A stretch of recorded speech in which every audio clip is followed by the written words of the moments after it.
Hey, not a lot of good content this week, but don't worry, you can watch this instead.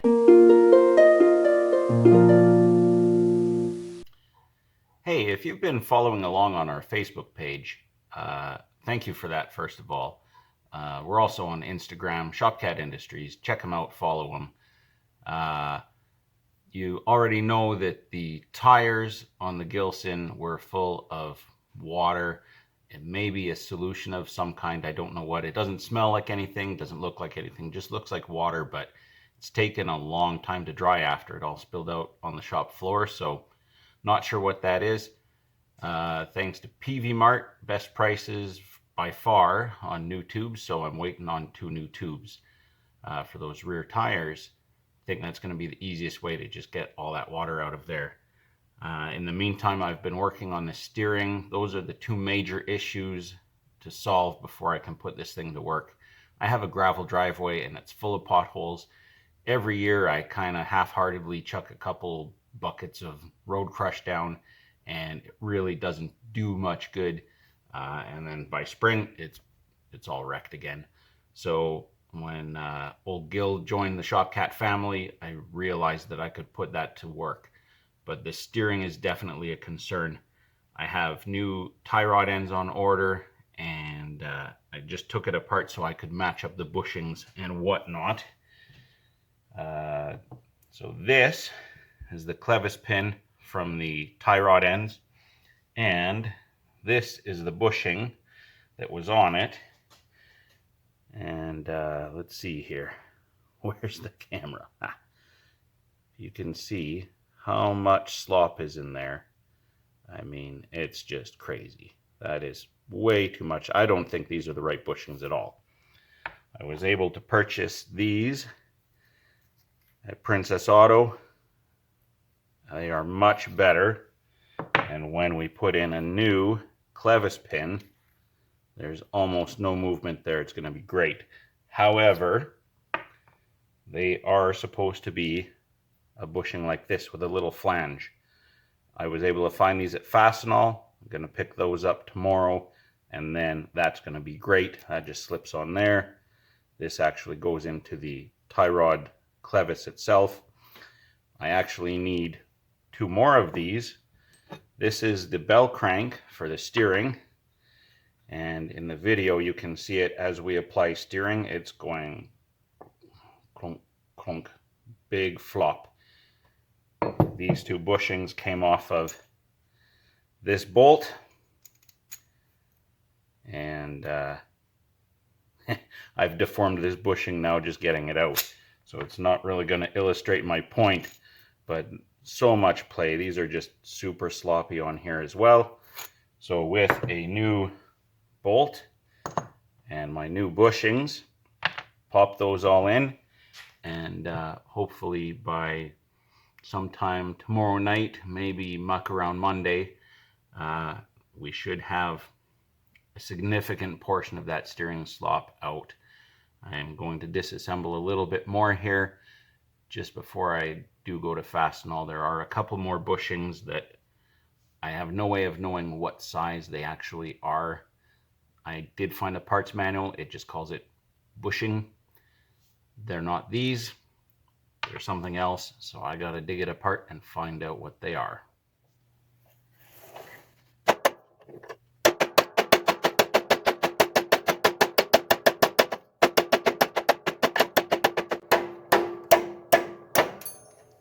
There we go. My sister is a registered nurse specializing in wound care, and I'm sure she couldn't help but notice my awesome mechanic's bandage. So the roll pin's out of there, and from what I understand, the steering column should then lift out, and we'll be able to remove this component. It has a couple bushings in here and one here, and that should take out the rest of our play. Okay, so here we see the piece that holds the smaller beveled gear has fallen down, the column's out.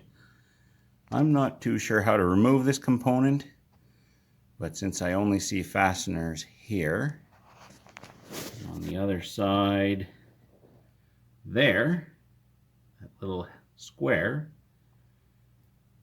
I would presume that if I remove one or both, some combination, that piece is going to come out.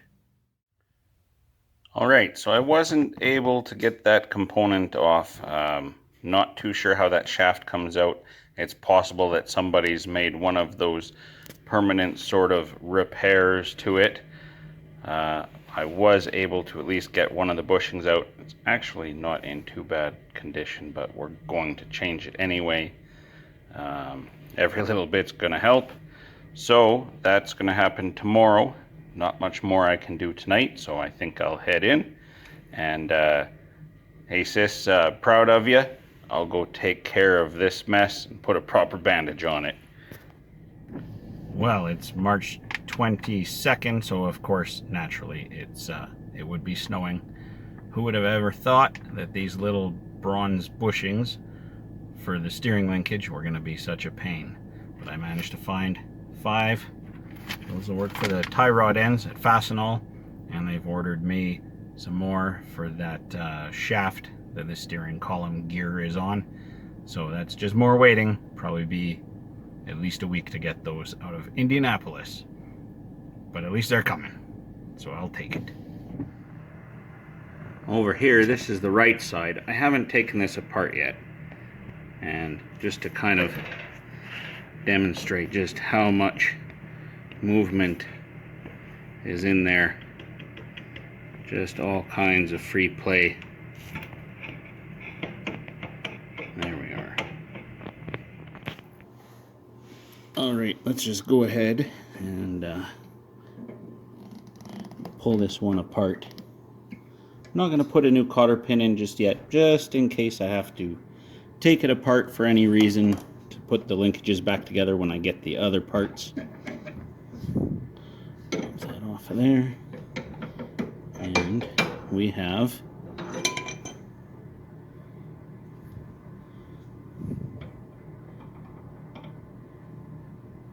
pretty bad.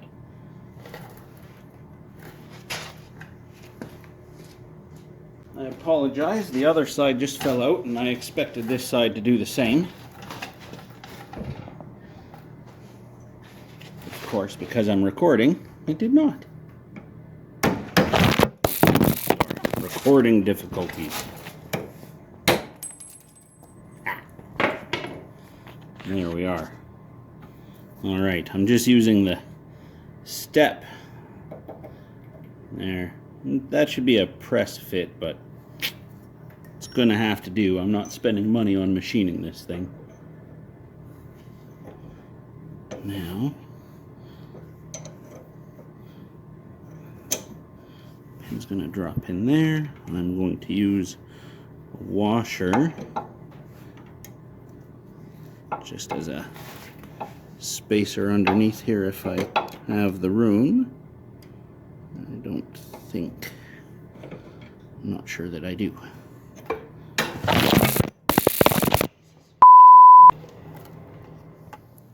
And we're back. Move over, Kubrick.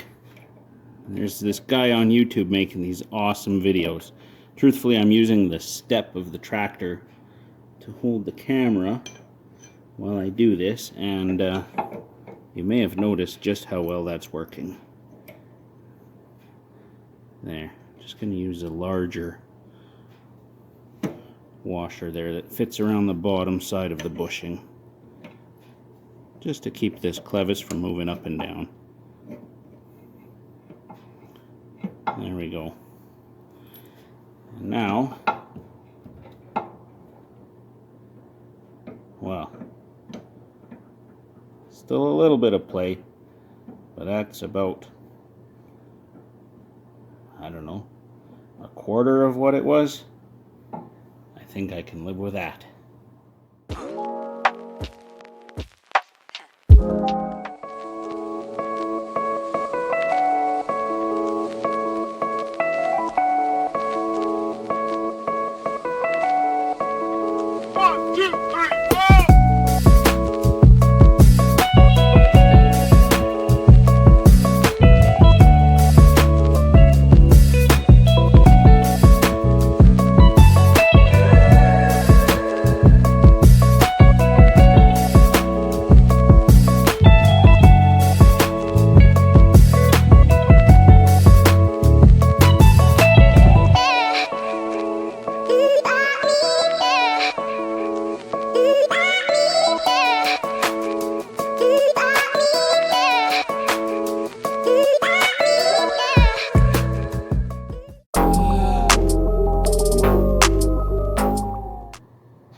bushings installed on this arm.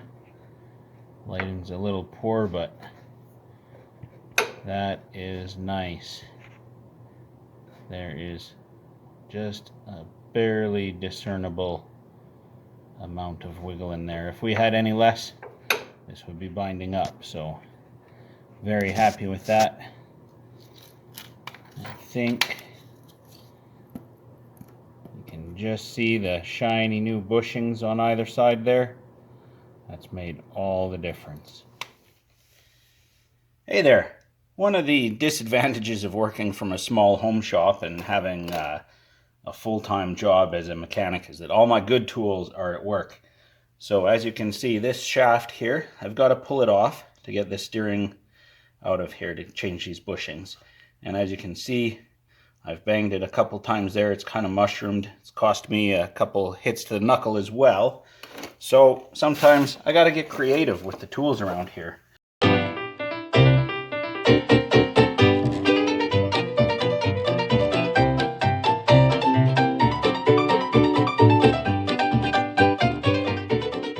Should probably go.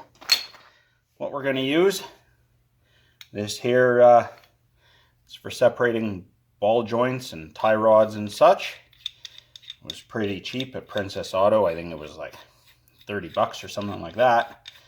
And that, I think, is going to do the job for us. It's adjustable, 2 positions here. First position didn't seem to give me a lot of wiggle room. I'm not going to need that much, honestly. Come on now. There we go. Back off this bolt. And that's going to open this up until it just slips over here. Oh yeah, perfect. All right. Take our ratchet, and this is going to apply a whole bunch of force on there.